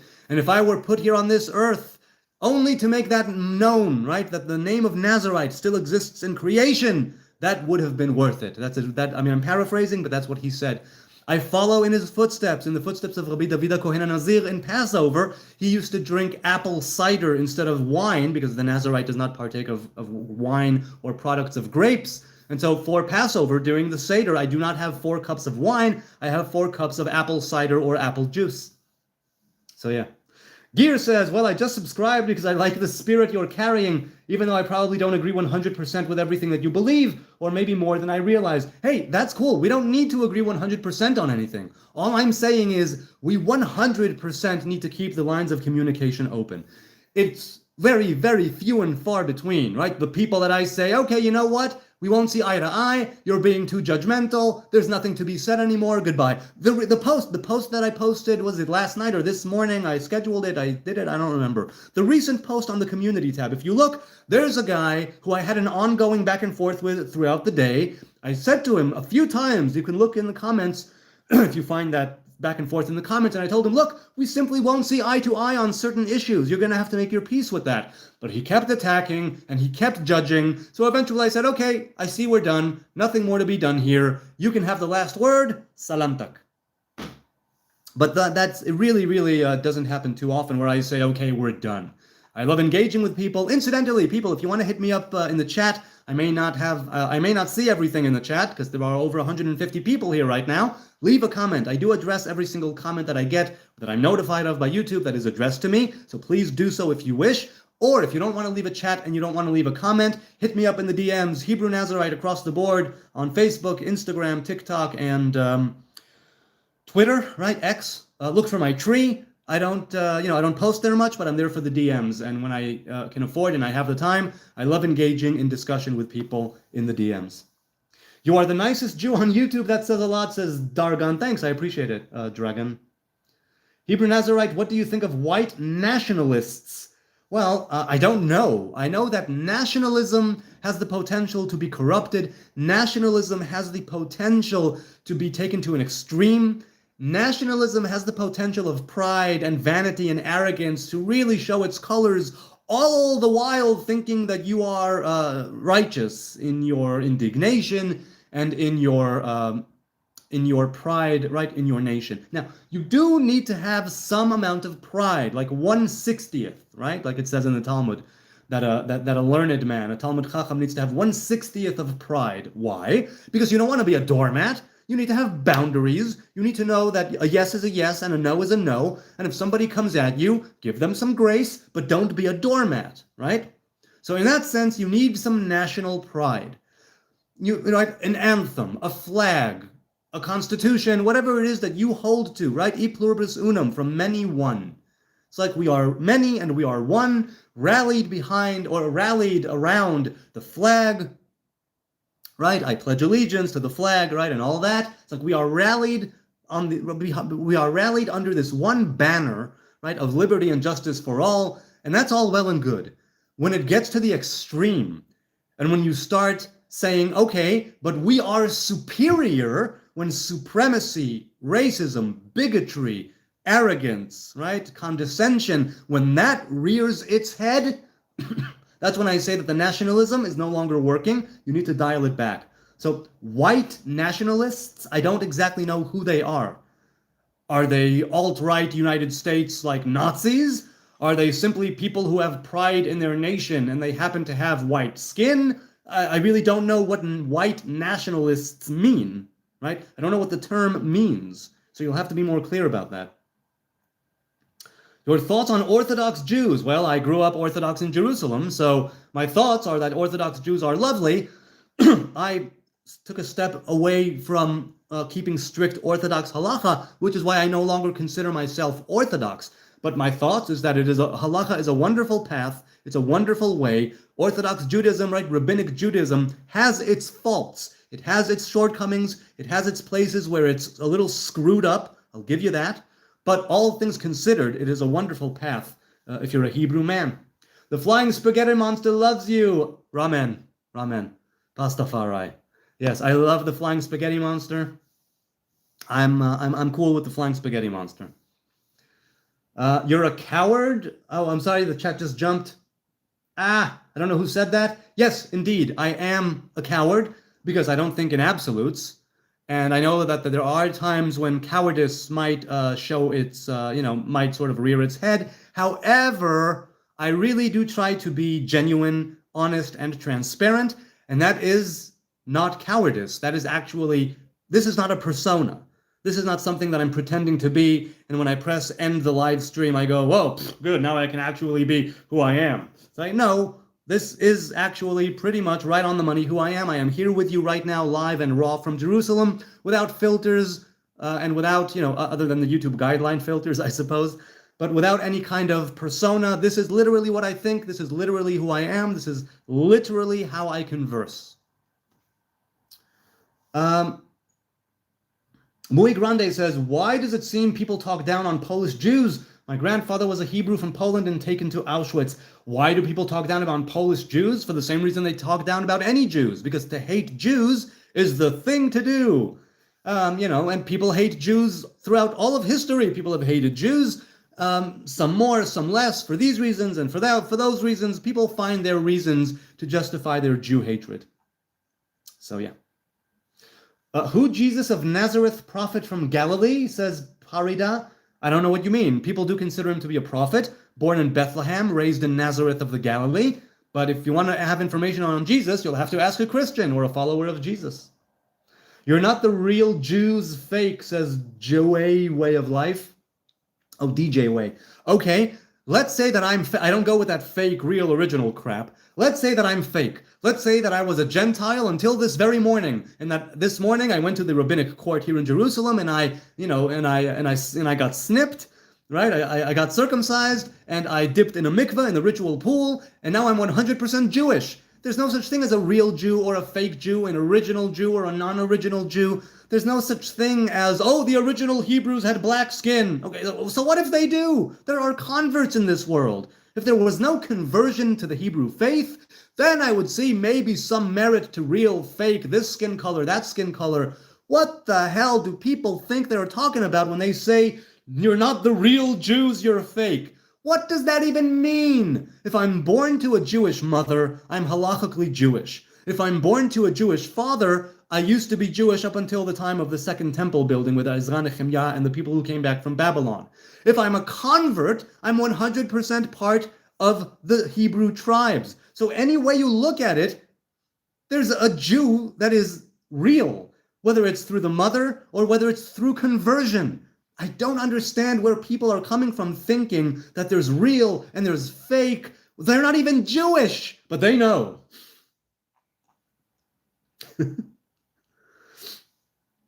Why are you wearing a Paw Patrol beanie during this, says Megatron. Is it Megatron? Yeah, Megatron. I wear silly hats occasionally, so this is why. Definitely. Are you fond of Gershom Shalom? So Gershom Shalom, right? He was the Kabbalah, the researcher of Kabbalah, right? So I've read some of his work. Not a lot. Am I fond? I think he made some good points, but I need to know more about his work in order to have an opinion. Am I fond of it? I'm fond of people researching Kabbalah, and Lurianic Kabbalah specifically. I am not a Lurianic, I don't study Lurianic Kabbalah. I'm a student of the Tree of Life. I study a different form of Kabbalah. But Gershom Shalom, he looked at it, if I'm not mistaken, he looked at it from a more intellectual point of view. So you could say that he's completely missing the mark. I don't. I think that there is merit to looking at it through that lens, but I don't know enough about him or about his teachings and his works in order to say, am I fond, am I not fond? I don't know enough. Judaism is a religion. Learn English. Ethnicity and religion are not the same. Let's discuss the Melis Malakharfum LMAO. I don't know what that means. But Judaism, right? People from Judah. Judah is a place. People born in Judea. Right? Judah is a tribe. Judah is a kingdom. Judea is a place. So there is an ethnicity that's connected with it. But obviously, you can convert to the faith and not be ethnically from Judea. So it can be one. Goyim lives matter. I agree. We are all the same. We are all equal in the eyes of God. It all depends on the things that we do, how we comport ourselves, right? How we live our life, how we behave, and how we dress, and how we speak to each other. When I say how we dress, I mean the Hebrews, right? Who have different commandments to do with how you dress. Passover says, I am Soviet Kong. Hey, I am Soviet Kong. We need a bit more of that Passover energy from God right now. Well, you know, Passover is something that's still a thing. And right now we have no temple, so it's kind of relegated to the home and not the temple, but that's what it is. You are a European. Oh, wait, sorry, the chat just jumped. Oh, Billy Blog says, you are a European mostly. You got an IQ boost by breed with them. Look up founder E.G. Fecht. I don't know what that means. But once again, my family comes from Judea. They were kicked out to Europe. They made the trip to the States, and then they came back to Judea, and here I am. So even if you want to claim that I have some European ancestry in the past, let's grant that. Even if you want to say that I'm American, let's grant that. But there is an origin that predates Europe and the States, and that's here. And once again, even if we say, no, I'm a convert, I lived in Europe or I lived in the States for 43 years and I converted this morning, by virtue of converting and taking on the faith and taking on the covenant of Torah and commandments, I am 100% a Jew. And if you want to speak about IQ, I don't think I have a higher or lower IQ. I think I'm very much in the middle. I've never had it tested, but I think I'm really, really, really average, or lower. I don't consider myself to be a higher, of anything. You're pretending to be from a land that is not yours, says Full Metal. Really? Jews come from Judea. That is here. Israelites come from Israel. That is here. Hebrews come from the land of the Hebrews. Guess what? That is here. I'm not saying that only we belong here. Obviously, there are other people who live here for hundreds or thousands of years, and nobody's disputing that, not me anyway. But if you want to call them Jews or Israelites or Hebrews, you by definition say that there is a connection to the land from which they come. So I think you're full of crap. If you say you're pretending to be from a land that is not yours, I'm sorry, I call bullshit on that. There is no pretense here. I am not pretending to be anything here. I am giving you the straight talk to the best of my ability. Push back against me, please. Challenge me. Fact check me with actual sources, and I'll be able to tell you, oh, you know what? You are right, and I am wrong. You are right to challenge me. You are right to rebuke me. You are right to point out where I'm flawed or where my argument is insufficient, and to see where my shortcomings are. And that's part of why I love the trolls and the haters and the spammers and the people who push back, because occasionally, there is a person who says, nope, you know what? You said this and this and that, and that's wrong. You should look into it, and I do, and I find that they are correct, and I acknowledge them, right? Whether it's in a comment or whether it's in the next live stream, I acknowledge and I give them thanks because they made me that much less ignorant. And I am very, very ignorant, and I want to be a little less ignorant, and they help with that. You help with that, which is why I am so thankful for those who point out my flaws, even if they do it in a way that is hateful or spiteful. I meant the act that Passover commemorates. Yes, right? Leaving our bondage, leaving the constraints of our foreign ways, right? If not a foreign land. You are ignorant, says Ricky.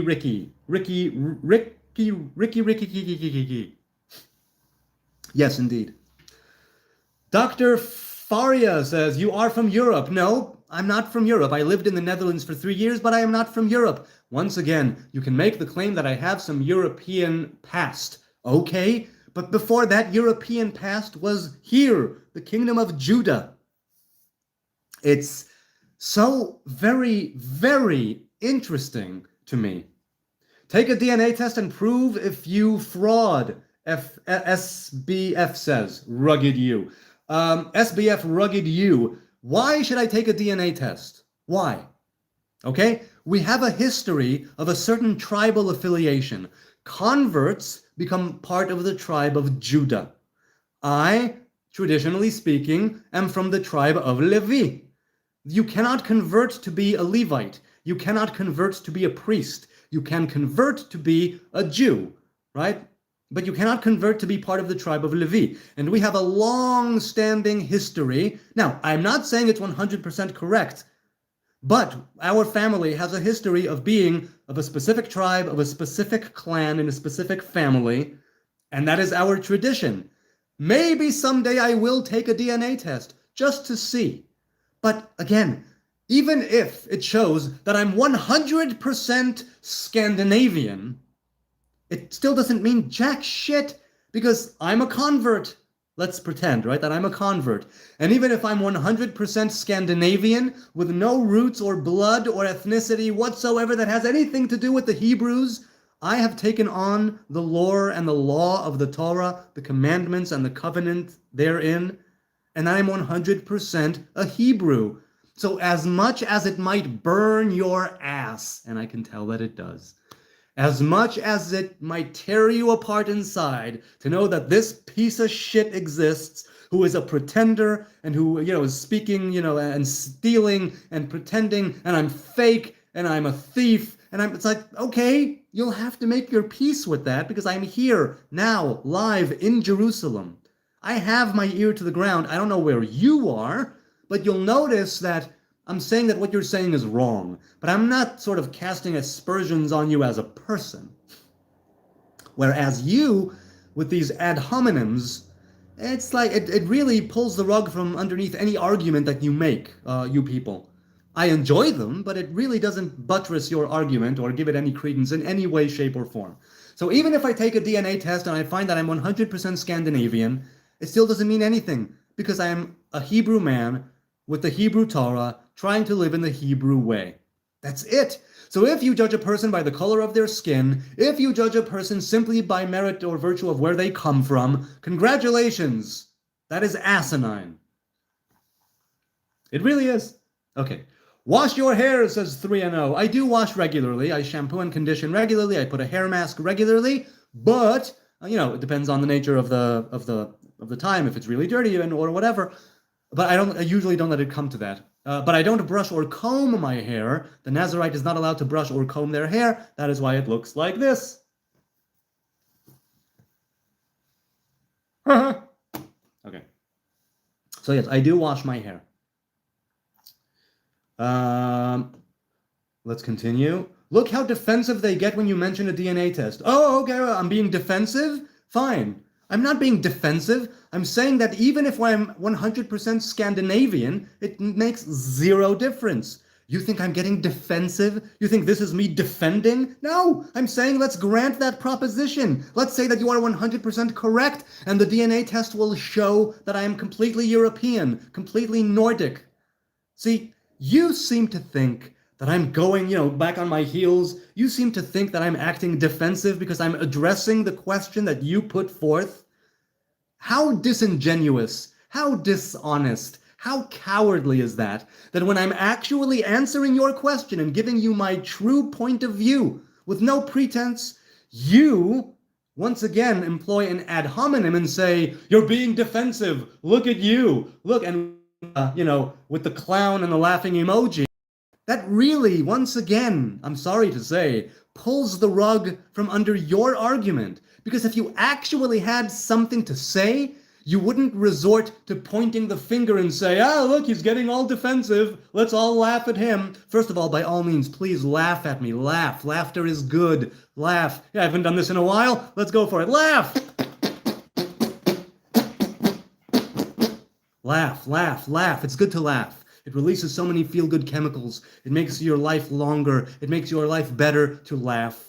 So by all means, laugh at me. However, I will also say that saying that, oh, look how defensive he's getting. I'm not defending. I'm saying you are right. I'm 100% Scandinavian and still 100% a Hebrew man. You seem to have the inability, like a short circuit, I don't know what. You seem to have the inability to make your peace with that. But I definitely am not getting defensive, I don't think. Okay. Ricky says gross. You're literally proving my point right now, says SBF. How am I proving your point if I'm agreeing with you? That's not proving your point. That's saying let's grant that. And I say that I'm 100% a Hebrew. So, okay. My point of view is you need to sober up and rethink your life, Rasta. I'm not a Rasta. Rastafarians worship Rastafari, right? His Imperial Majesty, Haile Selassie, as a living god, some of them anyway, and I don't. Also, he was Ethiopian Orthodox, and I don't follow that. They are Christians, so I'm not a Rasta. Although the Rastas do base some of their life and some of their Aital living on the Nazarite vow, and that is what I am. I am a Nazarite. Oh my God, I haven't done an armpit fart in years. Hey, Muy Grande, now's the time. Stop what you're doing, put the phone down for a second, and let her rip. Envy says, so let me get this straight. A Palestinian who lives in the West Bank doesn't have the right to return, but you claiming that you could be 100% Scandinavian have the right to kick them out. No. I'm saying that if they would have just accepted the partition plan, we would not need to kick them out. We could have the land for both of the people side by side. But we agreed to the partition plan. They did not. We established a state. They attacked. A war of annihilation, mind you. They lost repeatedly, right? They ran away from their homes. They left. Their leaders told them, just leave. We'll kill the Jews and you'll come back, right? Or it was taken over in spoils of war that we didn't start, or, right, land that was bought and paid for. So by all means, if you want to make true, real peace and have the transfer of people from one place to the other and make proper borders, this is what the Israelis were suggesting time and time and time again. Right? Ehud Olmert, Ehud Barak, and others. They had the agreements sent to Yasser Arafat, sent to Abu Mazen, and they said no. Right? Gaza, the West Bank, East Jerusalem as their capital. And they said no. They said no. The Palestinian leadership categorically rejected outright any single attempt at making an actual viable long-term solution. So what do you think? Also, let's not forget, for 20 years almost, Gaza was controlled by Egypt. The West Bank of the Jordan was controlled by Jordan. They did not establish a Palestinian state. They did not let them, right? They did not band with them and attack again for the right of return. No, they annexed the land, and the Palestinians and the Jordanians had the Black September thing, and they learned their lesson from that. And Jordan, I mean, really. So you know what? You want to talk about the right of return? How about you first acknowledge Israel? How about you first come to terms with the fact that there is a Hebrew state, there is a Jewish land for Jewish people, a Jewish state in this place, and then maybe, you want to hear something? Those who actually acknowledged Israel, Jordan and Egypt, we have a peace agreement with them. Do you know how many bombs or missiles or rockets or bullets were fired at Egypt and Jordan? 0. Because they were smart enough to understand that they cannot beat Israel in a war. They need to establish relations with Israel, as tenuous and cold as they might be, sometimes more, sometimes less, and we have a peace agreement with them. And if the Palestinian leadership would only stop being so bloodthirsty and a disgusting death cult of a people, if the leadership could actually do the right thing for their people, then we could have peace. Then we could have true justice for everyone involved. But they don't want peace. They want religious ideology to govern them. They want war. They want bloodshed. They want the sword of Islam to rule over everybody. And that's the only thing that they want. Okay. And you don't want to answer it because you're not really from the land that you're claiming ties to. Okay, once again, let's say that I'm 100% Scandinavian. According to you, I have no right of return because of that. What I'm saying is, I didn't start a war repeatedly to annihilate the Jews. I bound myself to the Jews religiously, spiritually, right, with a covenant. And so I am now part of the Jewish people, and this is the Jewish homeland. So I come to this homeland. You, on the other hand, are saying people who will not acknowledge Israel, people who will not acknowledge the sovereignty of Israel in this place, people who will not acknowledge the Jews being able to have a land, people who will not acknowledge that the Jews exist in Israel, people who have repeatedly attacked Israel and its civilian population by means of terrorism and military force and lost every single one of those wars and yet tried again and again. Those people need to have the right of return after they themselves fled their homes, they themselves started a war and lost. And here's a hint, Junior. You don't get to start a war and then cry about losing it, or losing land, or losing lives. You don't get to do that. That doesn't exist. There have been many displacements, joint displacements. There have been many transfers of civilians in different wars. You want to talk to me about the right of return? First, how about if you acknowledge Israel? First, how about if you acknowledge the fact that the Palestinian leadership and the people around us have been a death cult that did not acknowledge Israel. Those who do acknowledge Israel actually have peace with Israel. So before you take the speck, right? Before you want to take the speck out of my eye, take the beam out of your eye, because what you are saying is dishonest and disingenuous. If you're comparing me being 100% Scandinavian to having no right of return, to somebody else who has the right of return, and you're conflating the two, I will say, no, the 100% Scandinavian person did not start a war. The 100% Scandinavian person is not a terrorist. The 100% Scandinavian person acknowledges the state of Israel and acknowledges the Jews and the Jewish homeland. The terrorist organizations, the leaders and their people do not.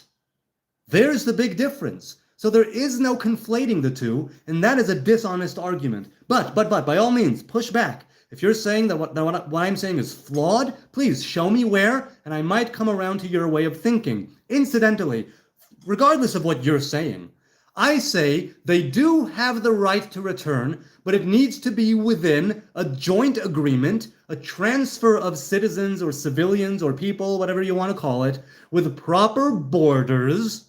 And the Palestinian leadership has rejected every single deal, every single accord, every single agreement, every single proposal that was put before them, which demonstrates 100% that they are not interested in peace, they are interested in war. So before you talk about the right of return to the place that they abandoned, before you talk about the right of return, and not all of them did, by the way, of course not. Some places were taken over by the Israeli army, right? The spoils of war. Of course, that we didn't start. That's also 100% legitimate. Other countries have done it. But if you are going to come at me and say, you can say that you're 100% Scandinavian and return to Israel and deny the right of return to somebody who's been there for generations and generations and generations, I will say, okay, but what have they done? What have they done? They have repeatedly attacked Israel. They do not acknowledge Israel. They do not acknowledge the Jewish homeland. And we will be inviting death and murder and torture and terrorism into our midst, even closer than it is now. We are supposed to give that the right to return?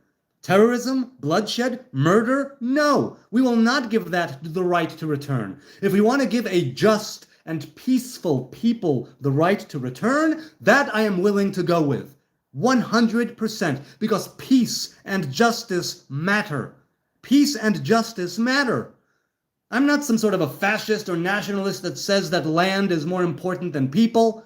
What I'm saying is if right now you give people the right of return, you will be inviting terrorism into your home yet again.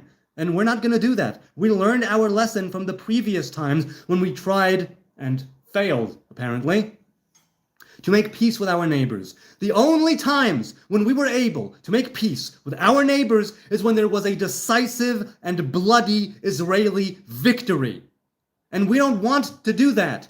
The world, apparently, doesn't want to let us win any wars anymore. The government, for some reason, is afraid to win a decisive victory. Whatever happened to unconditional surrender? Whatever happened to, you know what? You're right, we are laying down our arms. Whatever happened to that? Does that need to happen again? I can promise you more civilians and innocent people will die, and more on the other side than on our side. I promise you that. I don't want that to happen, of course. I'm not a warmonger, but it seems that the only times when we get actual peace with nations around us is through their unconditional surrender, because might makes right. Is that what you wanted to come to? Really? Okay. The people that agree with you, says Therapy Emotional Support. That's a nice name. When Jesus comes back, they're gonna be trying to kill him too. Okay, cool. Yes, you are a warmonger, says Chowder Thickness. It's Chowder. Okay, please explain. If I'm for justice for all sides, if I am for peace for all sides, if I am for a two-state solution if a viable one does rear its head, how am I a warmonger? You are talking shit, and you have nothing to back it up with, not one iota of truth behind it.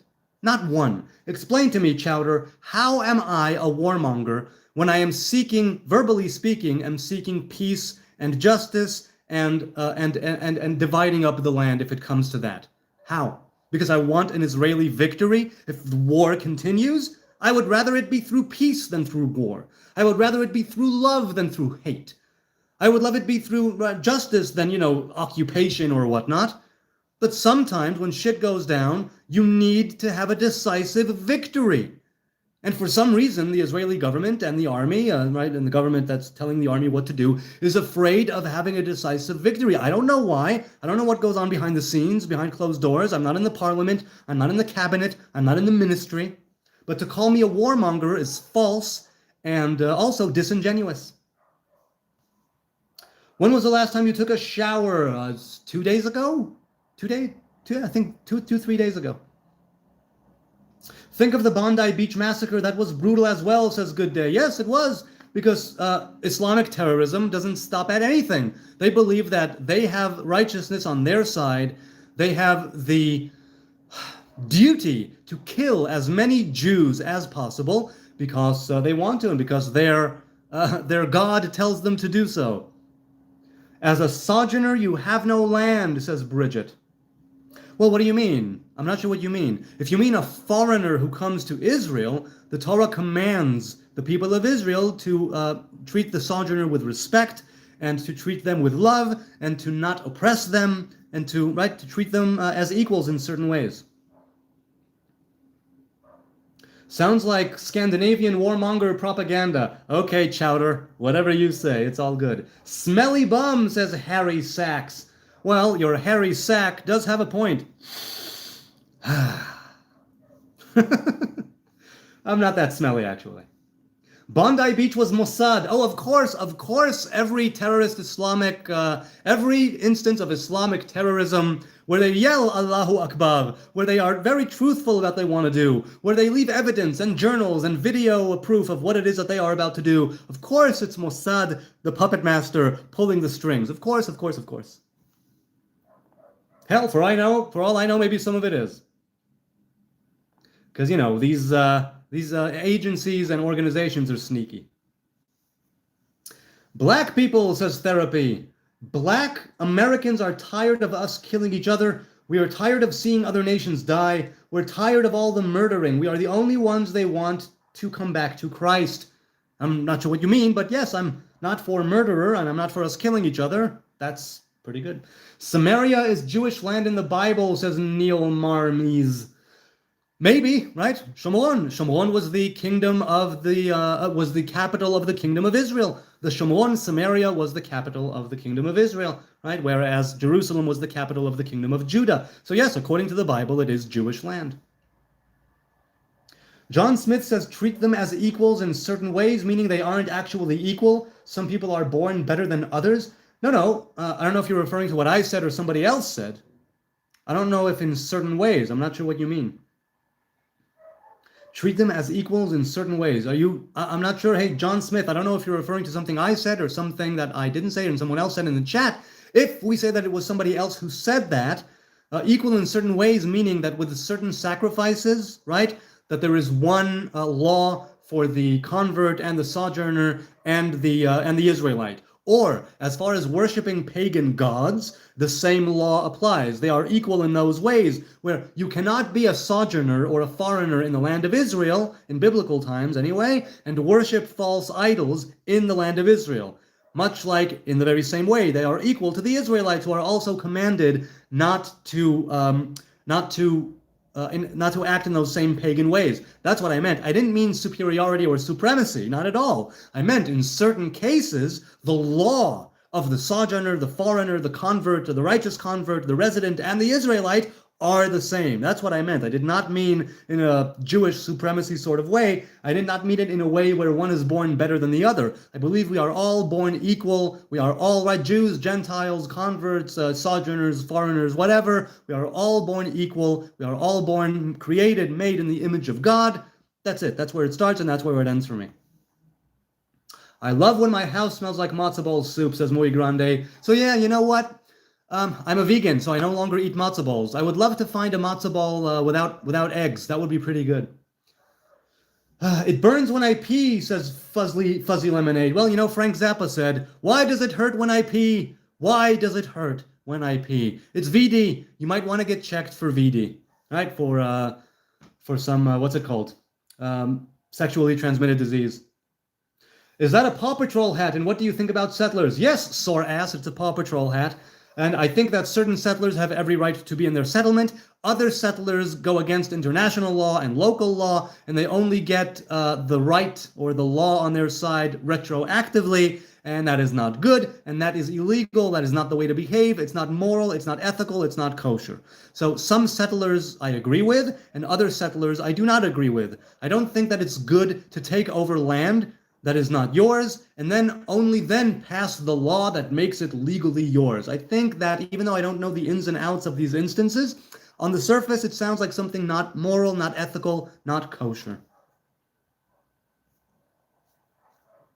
How can I grow dreads as a white man?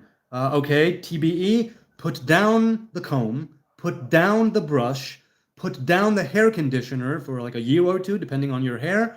Keep it clean, keep it washed, use a vegan shampoo. Nothing too harsh is what I mean. If you want, use an apple cider rinse and a baking soda wash. You'll have to work out the ratios for your scalp, and all that, trial and error. And that's it, and let the hair do its thing. That is how you grow dreads as a man or a woman, not even a white man or a black or a yellow or a pink or a purple man. Just as a person, if you want to have dreadlocks, you just let the hair lock up of its own accord. If you leave hair to its own devices, it will lock up. For some people, it takes a short amount of time. For some people, it takes a longer amount of time. That's the way that it is. Hang on a quick second. I need to open up something and answer my kid in the WhatsApp. I'm not going to do it on the phone. I'll do it here.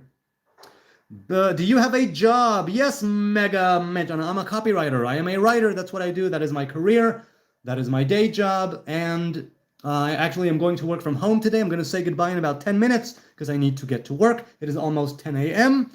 And yeah.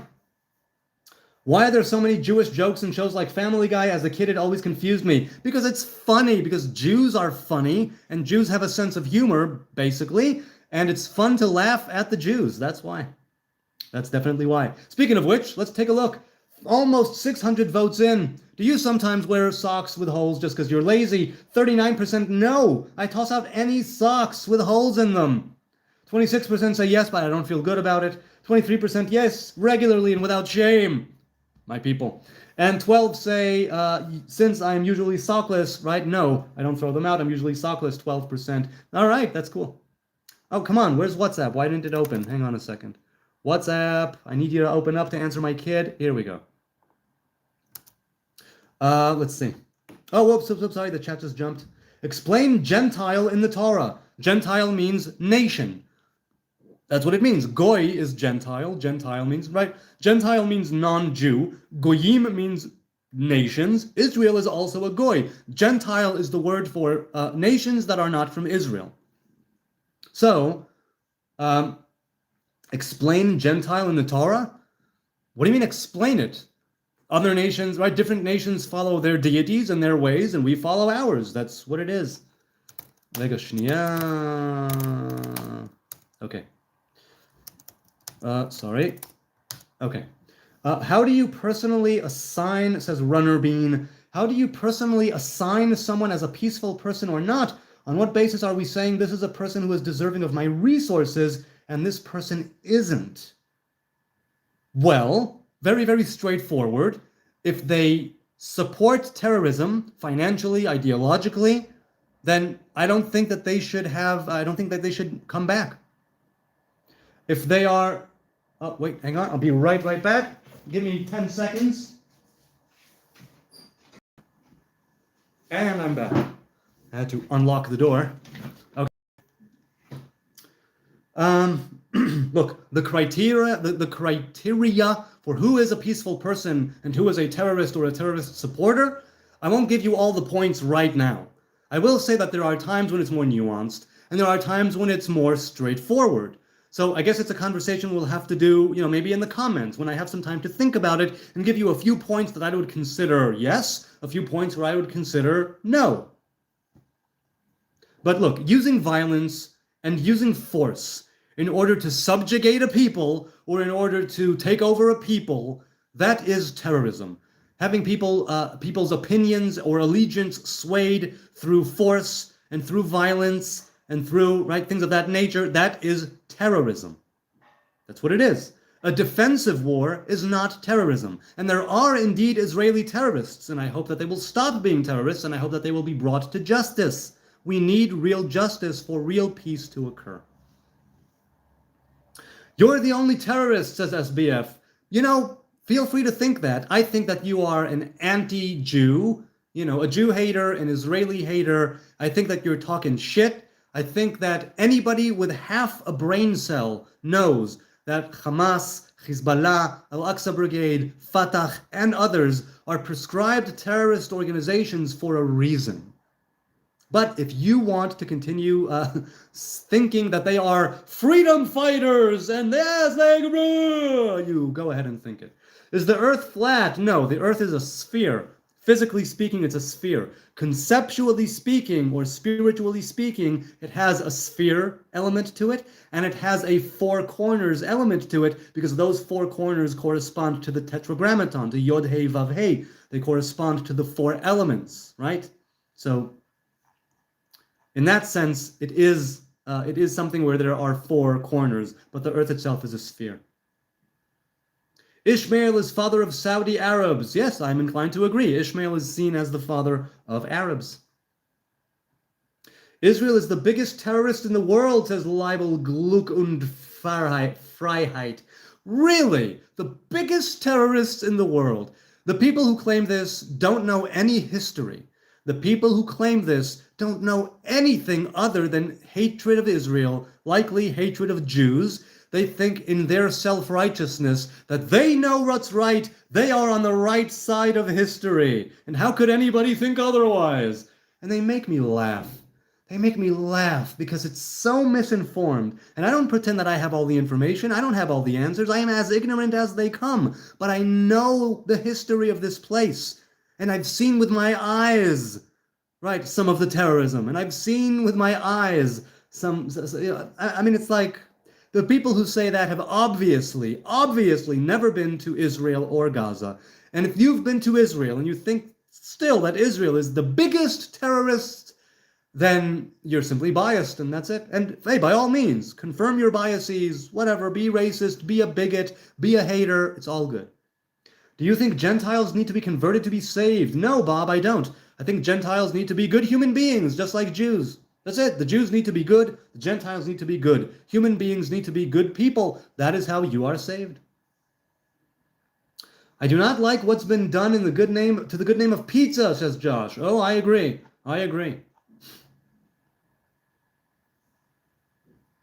Why don't you surrender? Sabanti says, why should we surrender? This is the Jewish homeland. Why should we surrender? Right? There have been many attempts to cause us to surrender, and we have bested the nations that attacked us every single time. And if we didn't, then I would not be here. I would be either non-existing or dead in the ground. Hey, Apodis is here again.